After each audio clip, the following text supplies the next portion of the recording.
2년 사귄 남자친구에게 프로포즈를 받고 처음으로 예비시댁에 인사드리러 간 날입니다. 사귀는 동안 한 번도 양가 부모님을 뵌 적이 없던 터라 굉장히 긴장되는 자리였어요. 왜 그렇게 긴장해? 완전히 얼었네. 그럼 긴장되지. 긴장이 안 되겠어? 잘 봐달라고 만나는 자리인데. 너무 긴장돼. 나 실수하진 않겠지? 그냥 평소 하던 대로 해. 실수할 게 뭐 있어? 소연이 네가 평소 말실수하는 타입도 아니고 덤벙대지도 않는데. 긴장해서 평소 안 하던 짓 할까 봐 그러지. 그러더라도 우리 부모님은 귀엽게 봐주시겠지. 어제도 말했지만 우리 동생 보고 실수하지만 않으면 될 거야. 너무 빤히 쳐다보지 말고 따로 질문하지 말라는 거? 그건 제대로 기억하고 있어. 그럼 됐어. 남자친구에게는 남동생이 하나 있었는데 어렸을 때 열병을 앓은 후 걷지 못하게 되었다고 해요.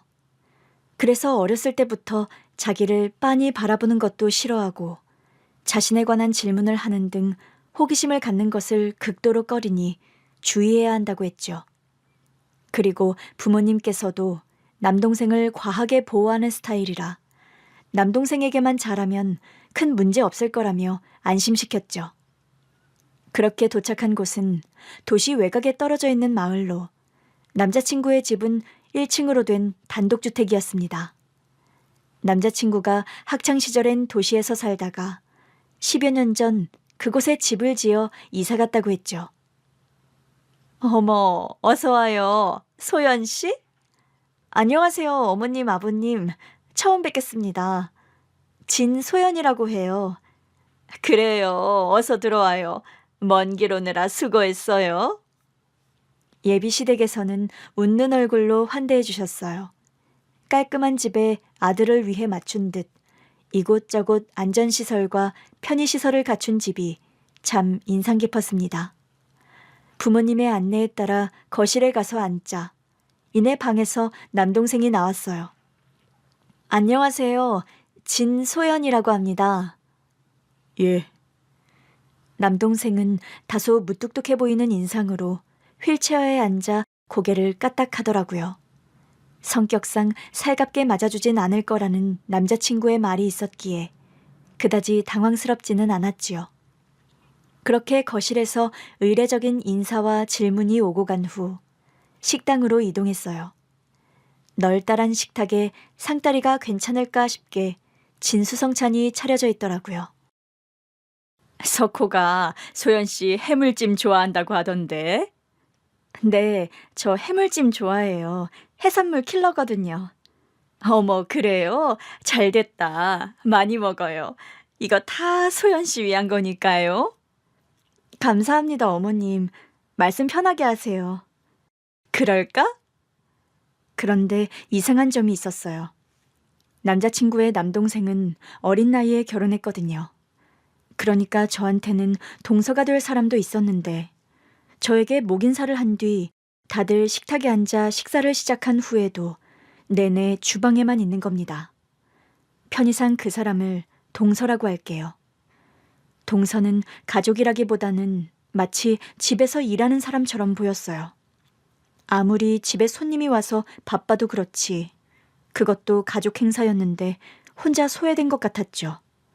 다른 가족들의 태도도 좀 이상했습니다. 예, 이쪽에도 정글은 놔야지. 시어머니께서 그렇게 한마디 툭 던지면 마치 기계처럼 달려와 명령을 수행한 후 금세 사라졌어요. 누구 하나 동서 보고 식탁에 앉아 함께 식사하자는 사람이 없었고요. 시아버님이 물 하고 외치면 물잔을 가져다 주는 식이었죠. 화기애애한 식탁에서 그게 내내 마음에 걸렸습니다. 저한테는 한없이 고생한 말투로 예의를 차리시면서 동서한테는 전혀 딴 사람처럼 구니까요. 그래, 남동생이 변호사라고? 네, 얼마 전에 사무실 개업했어요. 자기 사무실을 가진 변호사라니 대단하네. 소연이는 간호사라며? 부모님께서 두 자식들을 정말 훌륭히 키우셨네. 언제 필요한 일 있으면 도움받으면 좋겠어. 얼마든지요. 무슨 일 있으면 말씀하세요. 제가 오빠한테 말해둘게요. 말만 들어도 아주 든든하네. 그때였어요. 갑자기 주방 쪽에서 뭔가 와장창 깨지는 소리가 났거든요. 주방 안쪽은 집안 구조상 식탁에서 보이지 않는 자리였어요. 그런데 보통 그런 소리가 나면 놀라 달려가 보지 않나요? 누구 하나 그 소리에 미동도 없이 자리에서 일어나지도 않더라고요. 마치 아무도 그 소리를 듣지 못한 것처럼요. 제가 놀라 자꾸 주방 쪽을 흘끔대니 시어머니가 그랬습니다. 신경 쓰지 말고 먹어. 제가 은근히 덤벙거리는 구석이 있어. 한두 번 있는 일도 아니야. 네, 그래도 다치셨을지도 모르는데. 뭐든 알아서 잘하는 애니 걱정 마. 새우 까줄까? 아니요. 제가 먹을게요, 어머니. 그렇게 말하면서도 은근히 주방 안쪽으로 자꾸만 신경이 쓰였습니다. 게다가 식사 시간 도중 남자친구 남동생이 화장실에 가야 하는 문제나 끝나고 방으로 이동할 때도 동서를 불러 눈길도 주지 않고 해결했어요. 이상한 건 식사 시간 끝나고도 마찬가지였죠. 거실에 모여 앉아 차와 과일을 먹었는데 그 자리에도 동서는 나오지 않았습니다. 차와 과일을 내어주는 얼굴에는 표정이 없었고요. 한창 이야기를 나누다 남자친구가 부모님과 대화하는 사이 슬쩍 빠져나왔어요. 화장실을 찾는 척 주방 쪽으로 가 동서를 만났죠. 저기, 안녕하세요. 근데 뭐 필요한 거 있으세요? 주방 한켠 의자에 앉아있던 동서는 인기척에 화들짝 놀라며 일어났습니다. 뭐랄까, 저는 그 사람이 이 집 식구들을 위해 항상 대기하는 사람이라는 인상을 지울 수가 없었어요. 반응 속도라든지 뭐든 내어줄 준비가 되어 있는 자세라든지요. 그때였습니다. 갑자기 시어머니께서 나타나신 거예요. 뭐하니? 네? 화장실이 어딘가 하고. 화장실은 반대편이야. 현관 옆에. 그렇구나. 앞으로 식구가 될 사람인 것 같아서 인사하고 있었어요. 그러니? 굳이 그럴 필요까진 없었는데. 뭐든 그냥 필요한 게 있으면 편하게 얘한테 말하면 돼. 얘가 우리 집안 살림에는 빠삭하니까. 네, 어머니. 그렇게 이상하고도 불편한 만남을 끝내고 돌아오면서 저는 아무래도 이해가 되지 않아 남자친구에게 물었습니다. 오빠, 오빠 동생이랑 결혼하신 그분 말이야. 수키. 수키? 이름이 수키야? 그건 아닌데 어렸을 때부터 그렇게 불렀어. 걔 엄마 이름이 수키였거든. 그분 어머님 이름으로 부른다고? 응, 이상하긴 하지. 근데 하도 어렸을 때부터 그렇게 불러서 입에 붙었어. 원래 이름이 뭐라더라? 미영이었나 하영이었나? 기억도 안 나네. 수키가 왜? 아니, 너무 가족들이랑 동떨어져 있는 것 같아서. 어렸을 때면 인연도 오래된 것 같은데 오히려 되게 남 같고. 어렸을 때부터 그랬어. 걔가 성격이 살갑지 않고 남 어려워하기도 하고 나도 거의 따로 이야기해 본 적이 없어. 그거랑 이거는 별개인 것 같은데. 그래도 그렇지. 어떻게 보면 이것도 가족 행사인데 혼자서만 주방일하고 식사 시간에 같이 식사도 안 하는 건 좀 이상해. 그런가? 수키 걔는 원래 그래서 나는 생각을 못했네. 나도 결혼하면 며느리 되는 건데 나도 결혼하면 같이 막 겸상 못하고 그렇게 되는 거 아니야? 뭐? 소연아, 걱정하지 마. 수키랑 너는 다르지. 너는 며느리지만 수키는 며느리라고 하긴 좀 그렇지. 며느리면 며느리지. 며느리라고 하긴 좀 그렇다는 건 뭐야? 걔는 그냥 남동생 간병 때문에 결혼시킨 애라 그냥 간병인 같은 거야. 신경 안 써도 돼. 어? 그게 무슨 말이야? 간병 때문에 결혼시켰다니? 수키 걔가 사실 어렸을 때부터 우리 집에서 딸처럼 컸거든. 그러다가 성인 돼서 그냥 종호랑 결혼시킨 거야. 키워준 은혜 갚겠다고 평생 종호 수발 들겠다고 한 거거든. 그 말은 저도 처음 듣는 말이었어요. 어렸을 때부터 알았다는 말이 어렸을 때부터 함께 자랐다는 것인 줄은 몰랐거든요. 그런데 듣다 보니 더 이상한 거예요. 부모를 잃고 혼자가 된 아이를 가족처럼 돌봐줬다는 건데 딸처럼 여기는 것 같지는 않았거든요. 남자친구는 동서 성격 때문에 그렇게 보이는 것뿐이라며 대수롭지 않게 생각하더라고요. 그렇게 집으로 돌아와 아무래도 이상하다 싶어 엄마한테 이야기를 꺼냈습니다. 다른 일도 아니고 결혼인데 조금이라도 찝찝한 구석이 있으면 안 되잖아요. 엄마, 그 집에 먼저 결혼해 어머님 아버님이랑 같이 살고 있는 며느리 있댔잖아. 그 휠체어 타는 남동생이랑 결혼했다는 그 사람? 안 그래도 너 그 이야기 하면서 참 대단하다 그런 이야기 했잖아. 어린 나이에 경제력도 없고 몸 불편한 사람이랑 결혼한 거 아니냐면서. 근데 막상 만나보니까 분위기도 그렇고 좀 이상해. 왜? 어떻게 이상한데? 나는 어린 나이에 그렇게 결혼했다고 하니까 대단한 수뇌보, 사랑, 뭐 그런 쪽으로 생각했거든? 근데 그 여자도 그렇고 그 집 식구들도 그렇고 완전히 서로를 남대하듯 하더라니까. 나는 그냥 그 집에서 주방일 해주는 여자인 줄 알았어. 그래? 그건 좀 그렇네. 하나를 보면 열을 난다고. 나중에 너를 그렇게 대할지도 모르고. 그러니까 나한테는 엄청나게 웃어주시고 환대해주시긴 했는데 그게 다 거짓말일 것 같다는 생각이 드는 거야.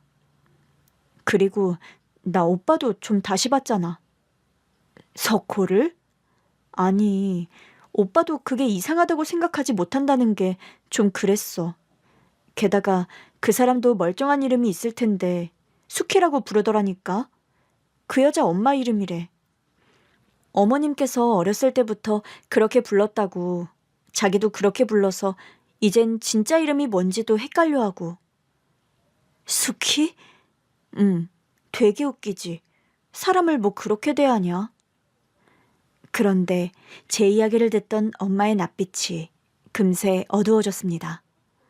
그리고 잠시 그 수키라는 이름을 곱씹더니 그러시더라고요. 그러고 보니 시간이 벌써 이렇게 됐네. 응? 엄마 친구 말이야. 너 기억 안 나? 수키 이모. 왜 너 초등학교 때 머리 곱슬머리에 보라색 립스틱 바르고 다니던 우리 집 불났을 때 잠시 그 집에서 살았잖아. 맞아. 기억나. 맞네. 그 이모 이름이 수키였다 참. 병에 걸려 돌아가셨다던. 그러고 보니 아영이. 엄마의 말에 저도 불현듯 떠오른 사람이 있었습니다. 바로 그 수키 이모 딸이었던 아영이었어요. 저보다 1살 어린 애였는데 수줍음이 많고 참 귀여운 애였습니다. 이웃집이기도 했고 우리 집에 불이 났을 때 잠시 그 집에 신세진 적이 있거든요. 그게 제가 초등학교 저학년 때의 일이었어요. 그 후 갑자기 수키 이모의 사정으로 이사를 하게 되면서 멀어진 후 연락이 끊겼지만요. 잊으려야 잊을 수가 없는 게 우리 가족이 특히 신세를 많이 진 분이었습니다. 소연아, 혹시 그 애가 아영이 아니야? 글쎄, 잘 모르겠던데. 어렸을 때니까 얼굴 봐도 잘 모를 수 있잖아. 그건 그렇지. 근데 인상도 그렇고 내가 기억하는 아영이랑은 너무 다르던데. 세월이 흘렀잖아. 갑자기 좀 신경이 쓰이네. 엄마 이름이 수키란 것도 그렇고 부모 잃고 그 집에서 살았다는 것도 그렇고 말이야. 그러게.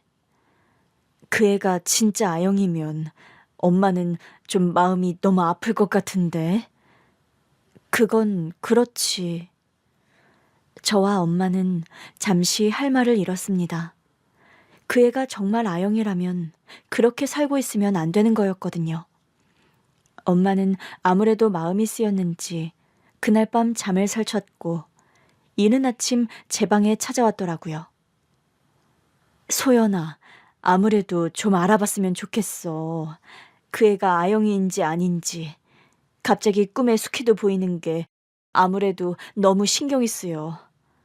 수키 이모가 꿈에 나왔어? 엄마가 어제 너무 신경 썼나 보다. 내가 다시 알아볼게. 너무 걱정하지 마. 설마 아영이려고. 엄마가 너무 불안해하기도 하고 저도 아무래도 이상하다 싶어 다시 예비시댁을 찾았습니다. 예비시댁에서는 다음날 갑자기 다시 찾은 저를 보고 놀랐지요. 무슨 일이야? 뭐 놓고 간 거 있어? 네, 어머니. 제가 귀걸이를 하고 갔는데 한쪽이 여기서 빠졌나 하고요. 어머, 그런 게 있으면 말하지. 내가 찾아뒀다 석호통에 줄 텐데. 여기까지 찾아온 거야? 괜히 수고스럽게 해드리고 싶지 않아서요. 어머님 허리도 안 좋으신데 작은 귀걸이 찾는다고 고생하실까 봐. 실례가 안 된다면 제가 들어가서 좀 찾아봐도 될까요? 그래, 그래. 어서 들어와. 아침은 먹었고? 네, 먹었어요. 저는 아무렇지 않게 잃어버린 귀걸이를 찾는 척 들어가 집안을 둘러보았습니다. 거실에는 남자친구 남동생과 시아버지께서 텔레비전을 보고 계셨고 동서는 아니나 다를까 그 자리에 없었죠. 저는 가볍게 두 사람과 인사를 나눈 후 거실에서 귀걸이를 찾는 신용을 했어요. 그리고 제가 가본 곳들을 다 가봐야 한다는 핑계를 대며 화장실도 가고 동서가 있는 주방에도 접근할 수 있었죠. 저기요. 네? 혹시 이름이 어떻게 돼요? 네? 이름이요. 그쪽 이름. 그건 왜... 아, 일단 이거 받아요. 여기 우리 집 주소랑 제 번호거든요. 시간 될 때 우리 집에 좀 올래요? 이걸 왜... 그러니까 제가 더 설명하려던 찰나 어머니께서 주방으로 들어오셨습니다. 저는 황급히 쪽지를 준 동서의 손을 밀어 숨기게 했어요. 다행히 어머님께서는 눈치를 채지 못한 것 같았죠. 소연아, 찾았니? 네? 아, 아니요. 여기에도 없어요, 어머니. 없겠지. 수키 제가 청소를 얼마나 깨끗이 하는데. 수키, 넌 봤니? 작은 진주가 달린 귀걸이 하나를 떨어뜨렸다는데. 아니요, 못 봤어요. 여기까지 찾았는데 없는 걸 보면 아무래도 석호 오빠 차에서 떨어뜨렸나 봐요. 그러게, 아끼는 건가 보네. 이렇게 아침부터 찾으러 다니는 거 보면. 아버지가 대학 들어간 기념으로 사주신 거라. 그래? 그럼 귀한 건데. 이 집에서 찾으면 꼭 내가 따로 빼둘게. 혹시 청소기에 딸려 들어갔나? 수키야, 이따 쓰레기통 한번 뒤져봐라. 네. 어머님 말씀에 순간 괜한 말을 해 고생시키겠구나 싶어 아차 싶었지만 어쩔 수 없었어요. 그때 저는 그저 동서가 제 메시지를 제대로 읽고 연락 주기만을 바랐죠. 그리고 그날 밤이었어요. 11시니까 생각보다 꽤 늦은 밤이었는데 문자 메시지가 왔지요. 핸드폰을 사용할 수 있는 시간이 정해져 있어서 늦었다는 다소 이해하기 어려운 사과를 덧붙여서요. 연락 달라고 하신 이유가 뭔가요? 확인하고 싶은 게 있어서요. 제가 아는 사람인 것 같다는 생각이 들거든요. 어머님께선 수키라고 부르시던데 혹시 진짜 이름을 알 수 있을까요?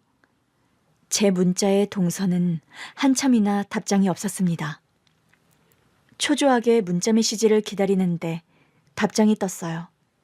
그리고 그 답장을 보는 순간 심장이 철렁 내려앉았죠. 송아용입니다. 그 순간 저도 모르게 제 손이 바들바들 떨렸어요. 모든 게 딱딱 들어맞고 있었으니까요. 저는 어떻게 이야기를 시작해야 할지 감이 안 잡혔습니다. 저는 아무래도 제가 찾고 있던 분이 맞는 것 같은데 혹시 이번 주말에 제가 드린 주소로 와주실 수 있으실까요? 힘들어요. 왜요? 집에서 나가려면 허락이 필요해서요. 저는 이해가 되지 않았습니다. 아무리 시부모님을 모시고 사는 처지랄지라도 집 밖에 나가는 것조차 허락이 필요하다니요. 어떻게 하면 이 사람을 집 밖으로 나오게 할 수 있을지 고민하는데 다시 메시지가 왔습니다. 그럼 도와주세요. 그래서 저는 바로 어떻게 도와드리면 되냐고 물었지만 답장이 오지 않았어요. 아무래도 더는 핸드폰을 사용할 수 없는 시간인 것 같았죠. 저는 엄마에게 이 사실을 알리고 밤새워 궁리했습니다. 그리고 아이디어 내기를 예비 신랑을 통해 일부러 어머님이 안 되는 시간을 골라 어쩔 수 없이 동서가 저와 외출할 수밖에 없는 시간을 만들기로 한 거예요. 수키, 쟤를 데리고 나가고 싶다고? 네, 어머니. 저희 엄마가 시댁 식구들께 드릴 선물을 사고 싶으시다는데 취향도 뭣도 알 수가 없어서요. 동서는 그 집에서 며느리로 산 세월이 있으니 아무래도 가족들 취향을 잘 알 것 같은데 도움을 받아도 될까요? 수키는 글쎄다. 남들이랑 어울리고 그러는 애가 아니라서 도움이 될까 싶은데 성격이 좀 그래서 괜히 사부인한테 욕보일 것 같아서 말이야. 전에 보니까 그런 분은 아니신 것 같던데요. 결혼하면 앞으로 형님 동서해야 하는 처지인데다가 제가 여러모로 도움을 받아야 할 것 같아 미안하기도 해서요. 그리고 친해지는 계기도 필요하고요. 소연이 너는 늦게 들어왔다고 수키 눈치 볼 필요 없어. 그래도 네가 손윗 사람인데 아무튼 그럼 내가 수키한테 말해서 늦지 않게 그곳으로 가라고 하마. 다행히 그 작전은 먹혀들었고 동서를 저희 집으로 데리고 올 수 있었습니다. 집에서는 엄마가 초조하게 동서를 기다리고 있었고요. 약속 장소에서 만나 집으로 가는 내내 동서는 아무 말이 없었습니다. 이상한 핑계를 대서 집 밖으로 나오게 한 것인데도 궁금한 것도 없는 것 같았어요. 대신 바쁘게 창밖을 내려다보더라고요. 여긴 처음 와보는 거예요? 그냥 집 밖에 나온 지 너무 오랜만이라서요. 왜 안 나오는 거예요? 두 분 눈치 보여서요? 나갈 일이 없어요. 친구도 없고 만날 사람도 없고 갈 곳도 없는데 나갔다 온다고 하면 엄마가 안 보내주시거든요. 동서는 덤덤하게 그런 이야기를 했습니다. 시어머니를 엄마라고 부르는 모양이었어요. 어렸을 때부터 그 집에서 딸처럼 자랐기 때문이겠죠. 저도 더는 질문을 하지 않고 집으로 데려왔습니다. 엄마는 저를 따라오는 동서를 빤히 바라보더니 조금 혼란스러워하는 것 같더라고요. 제가 바로 알아보지 못했던 것처럼 분위기가 너무 다르니 엄마도 긴가민가 하셨던 거죠. 안녕하세요. 형님 어머님이시라고. 이건 어머님께서 챙겨 보내주신 거예요. 네, 고마워요. 이리 와서 앉아요. 감사합니다. 실은 내가 아가씨를 만나고 싶어 우리 딸한테 부탁한 거거든요. 아무래도 아가씨가 내가 아는 그 아이인 것 같아서. 듣자 하니 어머님께서 어렸을 때 돌아가셨다던데 혹시 어머님 성함이 서, 숙자, 희자 아니었어요? 서숙희. 아, 맞아요. 저희 어머님 서숙희였어요. 어머, 그럼 혹시 아영이? 송아영이라고 숙희 언니한테 딸 하나가 있었는데 그것도 맞아요. 제가 송아영이에요. 그럼 혹시 나 기억 안 나요? 그 외에 우리 집 홀라당 불타서 그 집에서 신세진 적이 있는데 우리 딸이랑 서로 언니 동생하고 얘 아래로 아들도 하나 있거든요. 우리 아들이 그 집에서 아영이가 그린 그림을 찢어 난리가 난 적도 있는데 또 어머 얘 무슨 일이 있었지? 기억이 엄마 진정해. 엄마는 동서가 수키 이모의 딸이라는 것을 확신하며 흥분했어요. 그런데 이야기를 잠자코 듣고 있던 동서가 동요하기 시작한 겁니다. 감정이 없나 싶게 한결같이 같은 표정을 짓고 있던 동서가 다소 놀란 듯 엄마를 바라보는 거예요. 나 기억나요? 아, 소연 언니, 대연이. 그 아이 입에서 제가 말한 적도 없는 남동생 이름이 튀어나온 순간 저도 얼마나 놀랐는지 모릅니다. 그 애는 기억 속 그 아영이가 맞았던 거예요. 엄마는 놀라 입을 떡 벌리다가 오열하며 덜덜 떨리는 손으로 아영이를 품에 안았어요. 어머, 아영아. 어머, 어떡해. 우리 수키 언니 딸, 네가 그 아영이 맞는 거야? 현자 이모? 어머, 그래. 내가 현자 이모야. 너 나 기억해? 기억이 나니? 엄마는 동서를 품에 안고 정말 엉엉 울었습니다. 그리고 엄마 품에 안겨 얼떨떨하게 있던 동서의 눈에도 눈물이 흐르기 시작했어요. 그 예쁘고 곱던 귀여운 아영이가, 사랑스러운 요정 같던 그 아영이가 왜 이렇게 됐을까요? 제가 아영이를 처음 기억하는 것은 6살 무렵이었습니다. 저도 어렸기 때문에 단편적인 기억뿐이지만 같은 아파트에 살면서 자주 어울려 놀았던 기억이 있지요. 아영이의 엄마였던 수키 이모도 저를 참 예뻐해 주셨어요. 아유, 우리 아영이는 아직도 콩알만한데 언제 우리 소연이처럼 클까? 언니, 아영이는 소연이보다 1살 더 어리잖아. 아직 한창 클 때인데 무슨 그런 걱정을 해? 아니야, 아영이 얘는 또래 애들보다 확실히 늦어. 내가 너무 애를 늦게 낳아서 성장도 늦나 싶어. 애들은 커봐야 아는 거네요. 걱정하지 마. 그나저나 내일 우리 애들 좀 부탁해. 우리 집은 805호였고 아영이 집은 401호였어요. 층수도 달랐던 우리 가족과 아영이네 가족이 친하게 지낼 수 있었던 것은 아버지가 같은 회사에 근무했기 때문이었죠. 그러니까 이웃이자 같은 회사 직원이었던 거예요. 또래 아이들을 키우고 있다는 공통점이 있어 빠르게 가까워졌고요. 그래서 어렸을 땐 서로 도움을 주고받으며 지냈습니다. 수키 이모한테 일이 있는 날이면 아영이를 우리 집에 보내기도 했고요. 그러다 아랫집에서 큰 불이 난 적이 있어요. 그 불이 위층인 우리 집까지 번져 그야말로 집이 완전히 홀라당 타버렸죠. 아니, 이게 무슨 냄새지? 소연 엄마, 불 올려놓은 거 있어? 아니, 없는데. 어디서 탄 냄새가. 밖에서 올라오는 냄새 아니야? 잠깐만, 불난 거 같은데? 아버지께서 온 가족을 밖으로 대피시킨 덕에 집이 타버린 것 말고는 피해는 없었습니다. 달리 말하면 사람 말고 다 잃은 거지만요. 보험이니 보상이니 그런 문제를 논하는 동안에도 우리 가족이 쉴 곳이 필요했어요. 어쨌거나 부모님은 일을 가야 했고 저와 동생도 학교에 가야 했죠.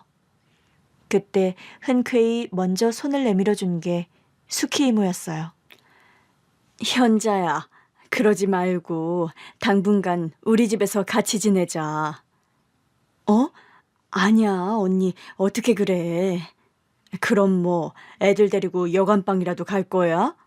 학교도 보내야 하고 자기 일도 가야 하잖아. 어른들이야 불편한 좀 감수한다지만 애들 데리고 그렇게 바깥 생활하는 거 아니야. 그냥 우리 집에서 지내. 그게 편하지. 어떻게 그래. 아영 아빠한테도 미안하고. 아영 아빠도 그러라고 했어. 안 그래도 어쩌려나 하고 있었는데 내가 이야기하니까 그럼 되겠다고 좋은 생각이라며 무릎을 치더라. 언니가 고생이잖아. 내가 고생은 뭐가 고생이야? 너가 같이 지내면 우리 같이 맛있는 것도 해먹고 좋지. 당분간 아영이 안방에서 재우고 아영이 방 비워줄 테니까 그 방에서 지내. 좁기야 하겠지만 온 가족 한 방에서 오순도순 지내보는 것도 나쁘지 않지. 그렇게 수키 이모의 배려 덕에 저희는 그 집에서 당분간 신세를 지게 되었습니다. 저희는 너무 어렸기 때문에 어른들처럼 사건의 심각성을 크게 느끼지 못했어요. 나중에 부모님이 하시는 말씀을 듣고서야 그게 진짜 큰일이구나 했죠. 좋아하는 동생 집에서 지내게 됐으니 얼마나 재밌었겠어요. 아영아, 나 이 인형 가지고 놀아도 돼? 그래, 언니. 나랑 같이 가지고 놀자. 언니는 주주가 좋아, 미미가 좋아? 나는 아무거나 괜찮아. 그럼 주주가 더 예쁘니까 언니가 주주 인형 가지고 놀아. 언니도 주주 인형처럼 예쁘잖아. 고마워. 그럼 너는 미미처럼 귀여우니까 미미 하자. 아영이는 참 착한 애였어요. 수키 이모가 외동이라 버릇없이 자랄까봐 엄하게 교육했던 기억이 있는데 그 탓인지 몰라도 예의가 참 바른 아이였죠. 심지어 자기가 아끼는 그림을 제 동생이 찢어버렸을 때도 괜찮다고 한 애였어요. 집에서는 항상 제가 남동생과 놀아줬는데 아영이 집에서 지내면서 제가 아영이랑만 노니 남동생이 심통이 난 겁니다. 그래서 아영이가 학교에서 상 받은 그림을 실수로 찢어버린 것이죠. 남동생도 어려서 제대로 사과하지 않고 소리 높여 울기 바빴는데 두동강이 난 그림을 보고 아영이는 눈물이 그렁그렁한 눈으로 간신히 괜찮다고 대답했죠. 그 표정과 그때 느꼈던 감정만큼은 지금도 선명히 기억하고 있습니다. 엄마가 아영이를 보고 어린데 어른스럽다고 한 말의 의미를 정확히 이해했던 날이었으니까요. 아영아, 오늘 많이 속상했지? 응? 아니야. 그림은 또 그리면 되잖아. 대연이가 일부러 그런 것도 아닌데 뭐. 아영이, 너는 참 대단하다. 나였으면 내 동생이지만 때려주고 싶어서 엉엉 울었을 텐데. 나도 눈물이 쬐끔 났어. 쬐끔 났잖아. 나는 펑펑 울었을 것 같은데. 멋있었어. 나 최고야? 응, 너 최고야. 얼마만큼? 하늘만큼, 땅만큼. 우와, 언니도 최고. 때묻지 않은 순수한 시절이었죠. 그래서 그때의 기억이 좋은 기억만 남아있는 걸지도 모릅니다. 지금은 예전만은 못하지만 예전엔 내 친척보다 가까운 것이 이웃사촌이었어요. 아버지들도 형제처럼 지냈고 엄마도 친자매처럼 지냈거든요. 그렇게 다른 집으로 이사를 하기까지 반년이 가까운 시간을 그 집에서 보냈지요. 거의 매일 잔치하듯 지냈던 것이 생각납니다. 그러다 아영이 가족과 헤어지게 된 것은 아영이 아버지께서 갑작스레 돌아가시면서 시작된 비극이었어요. 직장 내에서 벌어진 사고였는데 산재로 처리해주지 않아 그걸로도 엄청 골치가 아팠습니다. 아버지께서도 해고를 각오하고 아영이네 편에 서서 싸웠던 기억이 나요. 이대로는 못 넘어가. 우리 영재 이러다 억울해 눈 못 감는다고. 소연 엄마, 미안해. 나 이 회사 때려치우는 한이 있더라도 우리 영재 억울함은 풀어줘야겠어.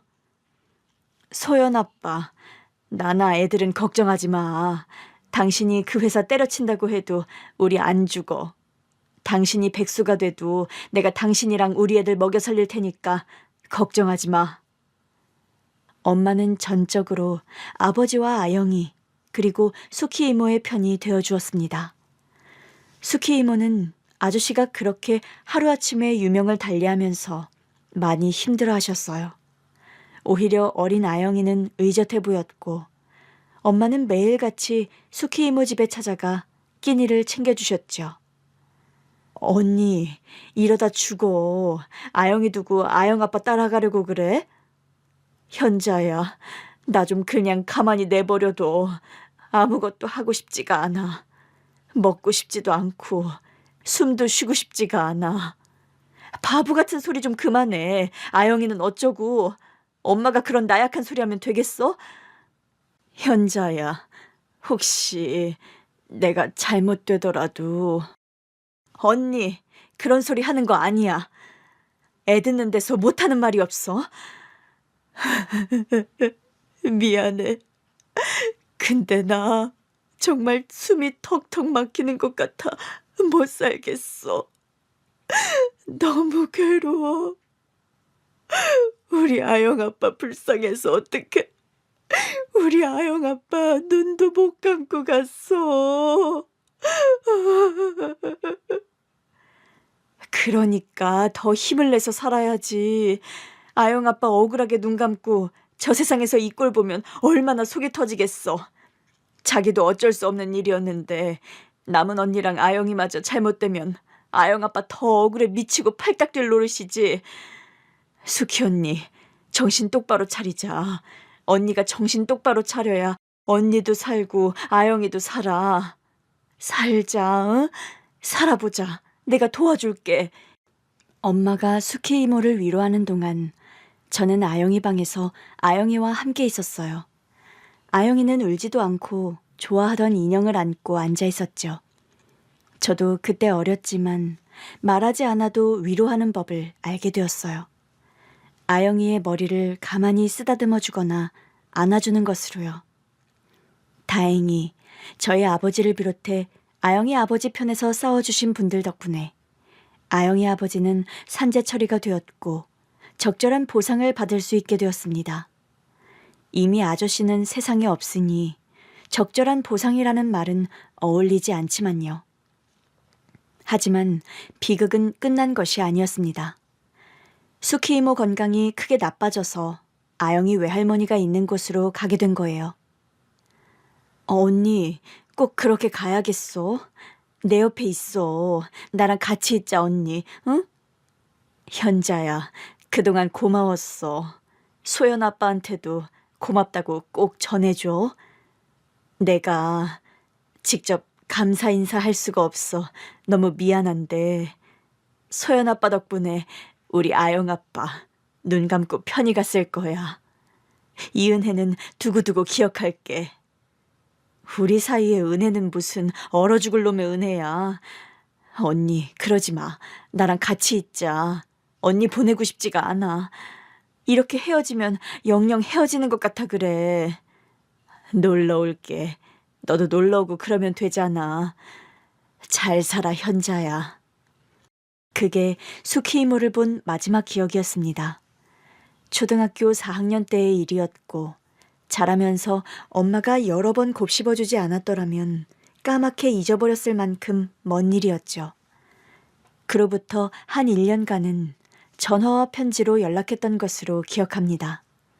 그때 아영이가 보냈던 편지를 지금도 간직하고 있어요. 그러다 연락이 끊긴 것은 수키 이모가 크게 아프다는 소식을 듣고 난 후였지요.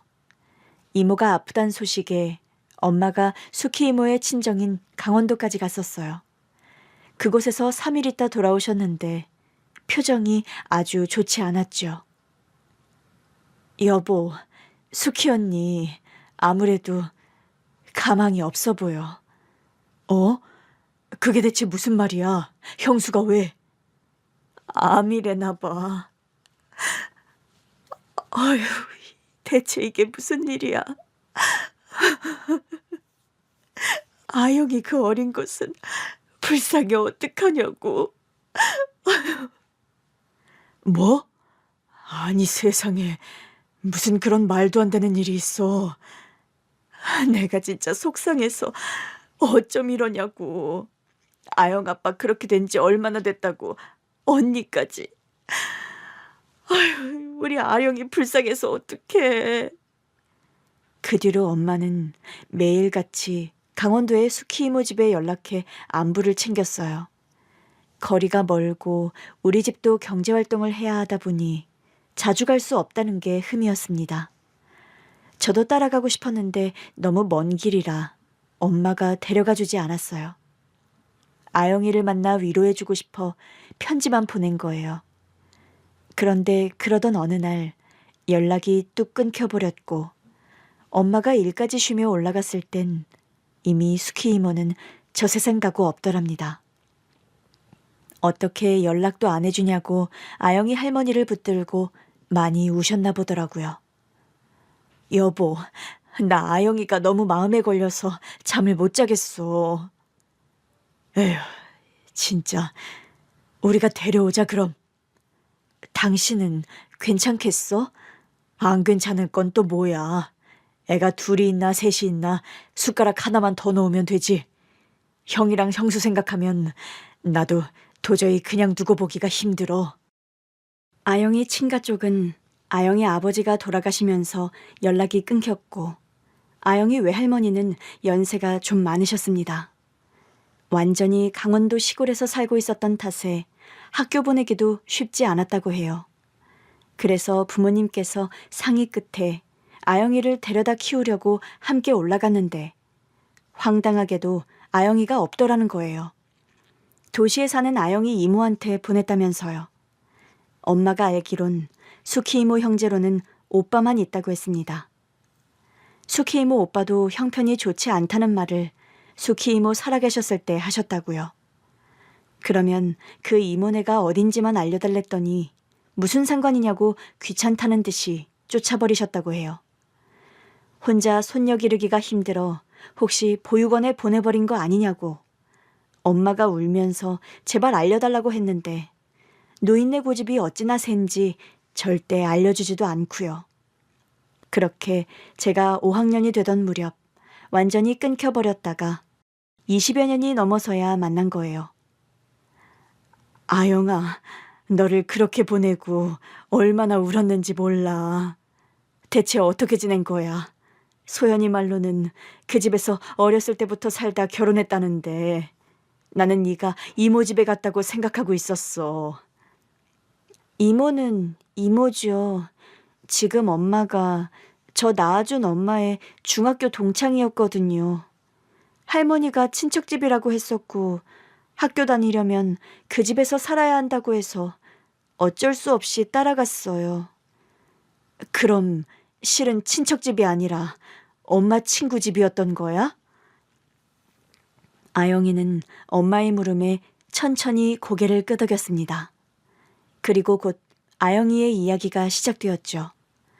아영이도 너무 어렸을 때의 일이라 우리 가족에 대한 기억이 희미한 만큼 부모님에 대한 기억도 거의 없다고 하더라고요. 강원도로 이사 간 후 엄마 건강이 더 좋지 않아졌고 전학수속도 제대로 밟지 않아 한동안 학교에도 가지 않았다고 했죠. 엄마, 나 학교 언제 가? 나도 학교 가고 싶은데. 학교는 무슨 학교야? 네 엄마 아픈 거 안 보여? 엄마, 애한테 소리 지르지 마. 안 그래도 심란해 죽겠는데 학교 타령이나 하고 있으니 그렇지. 기집애 학교 보내 뭐 한다고. 아휴, 엄마, 그런 소리 좀 하지 말라니까. 요즘 누가 그런 소리를 해. 내가 제명에 못 살지. 제명에 못 살아. 과부되어 돌아온 아픈 딸년 수발에 어려 쓸모없는 손녀까지. 외할머니는 아영이를 그다지 반기지 않았다고 했습니다. 그러니 아영이도 외할머니와 사이가 대면대면했던 것이고요. 수키 이모가 죽고 난 후 얼마 뒤 이모라는 사람이 왔답니다. 따라가면 학교도 갈 수 있다고 집에 오빠들도 있어 좋다고 가라고 했대요. 그렇게 그 집에 양딸로 가게 된 건데 나중에야 할머니가 엄마가 남긴 재산 일부와 함께 자신을 그 집에 보낸 걸 알게 된 거예요. 시어머니는 엄마의 부고 소식을 듣고 장례식장을 찾았다가 외할머니와 이야기를 나눈 끝에 혼자 남은 아영이를 데려가기로 결정한 것이고요. 여기까지만 들으면 시어머니가 대단한 선행을 한 것 같지만 실상은 그게 아니었습니다. 그러니까 수키 이모가 남긴 돈을 그 집에 주고 너를 맡겼다고? 석호 오빠 집에? 주변에다는 입양한 딸이라고 하면서 키웠어. 할머니 말대로 학교는 갈 수 있었는데 상황이 그리 좋지는 않았지. 아영이는 씁쓸한 표정으로 잠시 말을 잇지 못했습니다. 힘들었던 지난날이 떠오른 탓이었겠죠. 아영이가 그 집에서 처음으로 혼난 것은 그 집에 온 지 한 달 만의 일이었답니다. 아우, 수키야. 내가 거실 물걸레질 깨끗이 하라고 했잖아. 했어요. 세상에 이렇게 물바다를 만들어 놓고 뭘 했다는 거야? 물자국에 물 그대로 질질 흘려놓고 너 이러다 종호 미끄러지기라도 하면 어쩌려고 그래? 그 집에는 어려서부터 걷지 못하는 아들 하나가 있었답니다. 시어머니는 그 아들, 그러니까 제 남자친구 동생인 그 아이 때문에 항상 예민했다고 해요. 언제나 그 아들이 우선이라 학교가 끝나면 무조건 집으로 와서 그 아들이랑 함께 시간을 보내야 했답니다. 집안을 쓸고 닦고 설거지하고 남은 시간에 자기와 동갑내기였던 그 아이를 돌보는 게 어린 아영이의 일과였던 거예요. 아영이가 눈칫밥 먹으며 시키는 일을 곧잘 하기도 하고 어느새 그 아이도 아영이에게 의존하는 모습을 보이자 아영이한테 그 아이를 덥석 맡긴 것이죠. 아영이 너는 나중에 종호한테 시집 오면 되겠다. 네? 지금부터 그리 죽이 잘 맞는데 결혼하면 얼마나 보기 좋겠어. 그땐 내가 너 파양에 며느리 삼아야지. 어려서부터 그런 말을 자주 들었다고 해요. 그도 모자라 먹여주고 키워준 것을 들먹이며 꾸준히 죄의식을 덮어씌운 것이지요. 어휴, 수키 너는 나 아니었으면 어쩔 뻔했냐? 그 강원도 깡촌 시골에서 학교도 제대로 못 다니고 네 할머니한테 천덕꾸러기 취급이나 받으면서 살았겠지. 내가 널 걷어 키웠으니 도시에서 학교 생활도 하고 살지 않겠어? 너 나중에 이거 다 제대로 갚아야 돼. 도망이니 뭐니 그딴 양심 없는 짓거리 하지 말고, 알겠어? 네.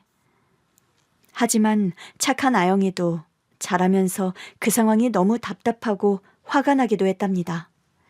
먹여주고 재워주는 일이야 부정할 수 없는 사실이었지만 그 집에 들어가 살게 되면서 가장 중요한 것을 잃어버리게 된 거예요. 바로 자유였습니다. 중고등학교를 남녀공학으로 간 것도 시어머니의 명령이었다고 해요. 아들과 같은 학교를 보내고 같은 반을 만들어야 안심하고 아들 학교를 보낼 수 있었으니까요. 3년 내내 친구도 없이 그 아이를 챙겨야 했답니다. 야, 아영이랑 종호 쌍둥이라더니 아무리 그래도 화장실까지 따라가 주는 건 좀 그렇지 않냐? 나도 진짜 싫어. 아무리 내 동생이 아프다지만 화장실까지 쫓아가야 하면 난 집 나갈 거야. 진짜 불쌍해, 변아영. 등하교도 그 집 아들과 함께여야 했고 급식도 그 집 아들과 함께 먹고 심지어 학원까지도 레벨에 상관없이 보냈다는 거예요. 학원을 보낸 것도 아들이 가고 싶다고 하니까 보낸 거였습니다.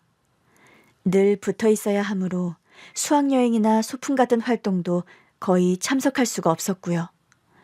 여자아이한테 붙여놨다고 해도 기가 막힐 일이었는데 남자아이 화장실까지 따라가게 했다는 말을 듣고 저와 엄마는 너무 기가 막혀서 할 말을 잃고 말았습니다. 왜 그렇게 살았어? 왜 그렇게 미련하게 살았어, 아영아? 그래도 고아된 저 먹여주고 재워주시고 한 건 맞았으니까요. 갈 곳도 없었고요. 사춘기를 혼자 심하게 앓고 고등학교 때 딱 한 번 가출하려고 마음먹은 적이 있어요. 근데 아무리 생각해도 갈 곳이 생각이 안 나더라고요. 그때 이모랑 소연 언니 생각을 하긴 했는데 여전히 그곳에 살고 있을지 모를 일이고 갑작스레 가봤자 저를 받아주지도 않을 텐데 곤란하게 해드리고 싶지도 않았고요. 그래도 왔어야지. 일단 우리를 찾았어야지, 이거사. 객관적으로 생각해봐도 먹고 살려면 그 집에 남아있는 게 맞는데 도저히 너무 힘들어서 못 살겠다 싶어 밤중에 몰래 나가려고 했거든요. 그렇게 가출을 결심한 아영이가 조심스레 현관을 나서려던 순간이었답니다. 둘째 아들 방문이 열리더니 휠체어 밀리는 소리가 들리더래요. 들켰다는 생각이 들어 가슴이 철렁 내려앉았는데 아영이 쪽으로 주머니 하나가 툭 하고 떨어졌대요. 뭔가 싶어 보니 적지 않은 돈이 들어있었답니다. 가져가. 이걸 왜... 너 돈도 없을 거 아니야. 무슨 돈으로 나가려고. 그러니까 왜 나한테 이걸 주는 건데? 미안해서. 어? 잘 살아. 나야 너 없이 좀 힘들겠지만 너는 나 없으면 자유롭게 잘 살겠지. 종호야. 내가 걸을 수 있었더라면 좋았을 텐데. 그럼 너한테 이렇게 미안해하지도 않아도 됐을 텐데. 엄마 깨기 전에 얼른 가. 자유롭게 살아, 아영아. 아영이는 그 돈을 가지고 집을 나섰대요. 그리고 집에서 멀지 않은 곳에서 찬바람을 쐬고 오랫동안 앉아있다가 새벽에 그냥 그 집으로 다시 들어갔답니다. 종호 때문이었어요. 그 집에서 나를 수키가 아니라 아영이라고 불러주는 사람은 종호 하나였거든요. 아무리 그래도 그렇지. 종호는 다리도 아프지만 마음도 아픈 애라. 아무리 극진한 보살핌에 관심을 받는 그 집 친아들이라도 저랑 처지가 그리 다르진 않았으니까요. 그냥 그 애가 불쌍하고 그 애가 신경 쓰여 떠나지 못하는 저도 불쌍하고 그래서 돌아갔어요. 그 집에 남기로 하면서 아영이는 꿈도 없이 그렇게 살았답니다. 성인이 된 후 얼마 안 돼 시부모님은 정말로 아영이를 파양하고 둘째 아들이랑 결혼을 시켰대요. 말로는 딸 같은 며느리 들여 평생 가족하고 싶었다고 포장했지만 남자친구가 한 말처럼 아픈 아들 평생 간병이나 하고 살라고 족쇄를 채운 것이었죠. 그때도 둘째 아들이 울면서 부탁하더랍니다. 아영아, 제발 그냥 나가. 나 너랑 결혼 안 해. 너가 왜 나랑 결혼해? 나 같은 거랑. 내가 엄마 아빠한테 말했어. 너랑 결혼 안 한다고. 제발 그냥 나가. 도망이라도 쳐. 종호야, 내가 어딜 가겠어. 나는 갈 곳도 없고 갈 수 있는 데도 없어. 오랜 속박은 사람을 무력하게 만드는 법이었습니다. 도망도 살고자 하는 의욕이 있을 때나 가능한 일이었어요. 후에 알게 된 사실이지만 아무래도 이상해 정신과 상담을 했더니 아영이는 오랜 우울증을 가지고 있었습니다. 도망치고 싶지만 도망갈 수 없었던 걷지 못하는 둘째 아들에게 자기 자신을 이입한 거예요. 그렇게 또 10년을 훌쩍 넘게 그 집에서 살았답니다. 도망칠 생각도 없이 그 집안에 딱 맞춘 가전처럼 굴면서요. 행복하진 않았어도 못 견디게 괴롭진 않았어요, 이모. 그래도 처음으로 나를 알아주는 사람이 있을지도 모른다는 생각에 변아영이 아니라 송아영이라는 이름을 써봤어요. 나를 알아봐줘서 너무 고마워, 언니. 내가 수키 언니를 어떻게 봐. 네가 이렇게 살고 있었는데 나중에 무슨 염치로 수키 언니를 보냔 말이야. 엄마도 저도 아영이가 그 집에서 나왔으면 하고 바랐어요. 아무리 그래도 모르면 모를까 아영이를 그 집에서 살게 하고 싶지 않았습니다. 둘이 합심해 설득하자 아영이는 깊은 생각에 잠긴 듯하다 어렵게 입을 열었죠. 이모, 그럼 저 좀 도와주세요. 그래, 말만 해. 내가 어떻게든 너 도와줄게. 그냥 이대로 너 집에 가지 말아라. 여기 있어. 이런 결혼에 이혼? 그거 식은 죽 먹기야. 대현이가 변호사 됐어. 우리한테는 일도 아니다. 그게 아니라 아영이는 이혼을 원하는 것이 아니었습니다. 남편인 둘째 아들과 함께 그 집에서 나오는 것을 원했어요. 동정과 연민으로 시작된 감정이 다른 형태의 사랑이 되어버린 것이지요.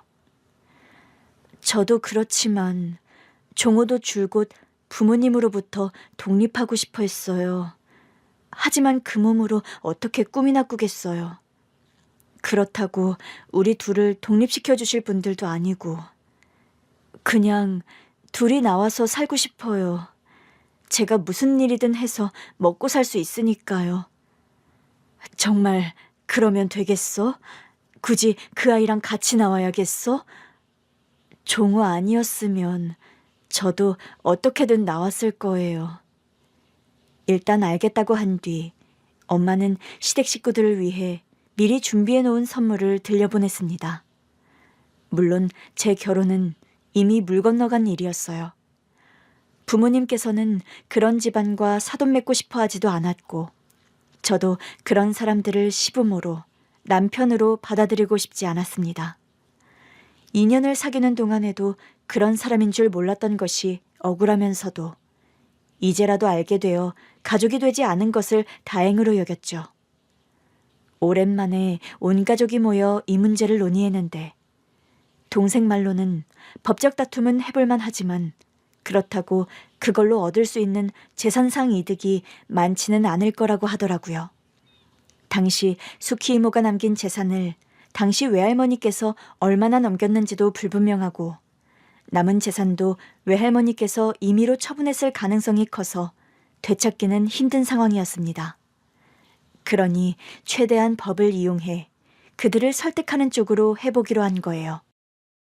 아유, 이렇게 우리 애들 덕분에 새로운 가족도 생기고 나는 참 좋네요. 오늘 두 분을 이 자리에 모신 것은 아이들 결혼 문제 때문이 아닙니다. 예? 그게 무슨... 저는 우리 소연이 석호랑 결혼시킬 생각이 없어요. 아니, 그게 무슨 말씀이세요? 결혼시키기로 한 거 아닌가요? 아니요. 저는 오늘 소연이 이야기를 하러 온 게 아닙니다. 아영이요. 그 집에 살고 있는 아영이 내보내주세요. 예? 아영이요? 아영... 수키? 사돈이 우리 수키를 어떻게 알아요? 수키 아니고요. 아영이요. 멀쩡한 애 이름이 있는데 왜 애 이름을 그렇게 부르나요? 걔가 내 동창 딸이에요. 동창 부르듯이 이름을 부르다 보니 습관이 된 거고요. 그나저나 사돈이 왜 내 며느리를 내놓으라 말아인가요? 저는 아영이 엄마가 살아생전 연이 있던 사람입니다. 그래서 내 딸 같은 애예요, 그 애가. 아영이 엄마 그렇게 되고 나서 내 딸로 키우려고 했는데 온데간데 없이 사라져서 마음에 묻고 살았고요. 듣자 하니 우리 아영이 정말 힘들게 하셨더군요. 힘들게 했다니요? 우리 집 아니었음 걔는 보육원에서 천덕꾸러기로 자랐을 겁니다. 검은 머리 짐승 키우는 게 어디 쉬운 일인 줄 알아요? 모르긴 몰라도 그쪽은 우리 아영이 덕을 많이 봤겠지요. 걷지도 못하는 아들 수발 들게 하고 결혼까지 시켰으니까요. 뭐예요? 긴 말하기 싫으니 간단히 말할게요. 아영이 데려오면서 아영이 할머니한테 받은 돈 있죠? 그걸로 법적 분쟁 만들려면 얼마든지 만들 수 있습니다. 내 아들 변호사인 거 들어 알고 있을 거라고 생각해요. 이제 와서 굳이 그런 싸움 하고 싶지도 않고 아영이도 원하지 않으니 순순히 그 애들 독립시키면 그냥 그쪽 못 본 채 지나가려고 합니다. 독립을 시키다니? 지금 우리 둘째 부부를 내보내라 그거예요? 내가 그 집을 지어 시골에 사는 이유가 뭔데요? 그 애 편하게 살라고 지은 집이에요. 그게 평생 끼고 살면서 키우려고. 아무리 못 걷는 자식이라지만 결혼까지 한 30이 넘은 자식을 끼고 사는 건 좀 그렇지 않나요? 그 집이 둘째 아들 맞춤형으로 지은 거면 그쪽이 나오면 되겠네요. 뭐예요? 아니, 당신이 뭔데 이래라 저래라. 하, 기가 막혀서. 무슨 권리로 법은 운운하는데요? 아영이가 퍽이나 고소하겠네. 할 거예요. 그때였어요. 집에 있을 거라고 생각했던 둘째 며느리와 아들이 모습을 드러내자 시부모님은 사색이 되었더라고요. 그 부부는 이미 의견을 맞춘 듯 같은 표정으로 자기 부모님 앞에 섰죠. 독립시켜주지 않으면 저 두 분 고소할 거예요. 이기든 지든 상관없어요. 뭐? 엄마, 나 아영이랑 나가 살래. 그렇게 하게 해줘. 종호야. 나도 엄마 아빠 그늘에서 벗어나서 그냥 아영이랑 둘이 살아보고 싶어.